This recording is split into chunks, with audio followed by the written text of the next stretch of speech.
Ndikumana Samuel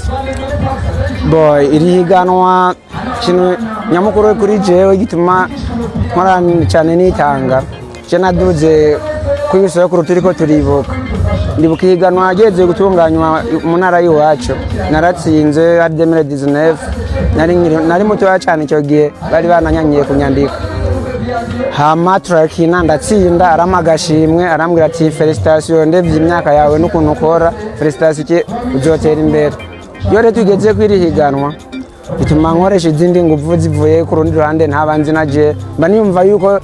nohera kwa mbere ntsinda kugeza kundi wa nyuma ariko Imana nayo itegura ivyayo tuba twifuza gutsinda kwiri higanwa na cyane cyane ko twibuka sokuru wacu ko je nkaje urumva yuko mfise impamvu mba numva none aritsinda fondation pagisi ikintu nakimviriye ko novuga ko yakimviriye kwageze ko twebwe burya kwikinga kinga umukino w'ikingura cyari hasi cyane ngeraneje n'indi mikino ngayo iwacu muga fondation pagisi kubera twiyumviriye ko natwe kuri umunsi tugakina higanwa ryo kwibuka sokuru wacu ni ikintu ciza cyane ahubwo bazobandanye bongereze n'inguvu ahubwo higanwa rizoryohe. Nitwa Odette Nsengiyumva mvuka mu ntara ya Gitega komine Gishubi umutumba ni Musebeye. Ego bwa mbere nkengurukira Imana cyane yo yamfashije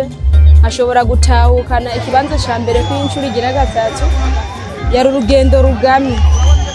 ibarabara n'ukuri ryafata wamenga n'ipine yatobotse mugabo bana yabikoze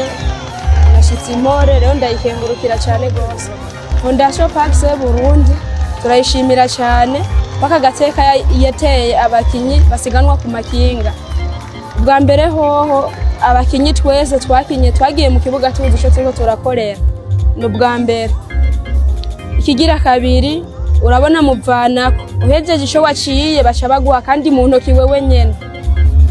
nagateka kadasanzwe vyaraduhimbaye cyane gose kandi n'ubwa mbere turosa amafaranga nganuko kuva iyo twirukiye je nkayisaba ikadushigikira nkuko isanzwe ishigikira n'izindi nkino zose kandi abana vraiment bashigikirwa nayo ntibidoga babayeho neza natwe twasaba idufate mu ntoki twiterera imbere duteze imbere imiryango n'igihugu catwibarutse hamwe bazovuga ati ugiye ateye imbere kubera gusiganwa kwikinga afashijwe na Fondation Pax Burundi.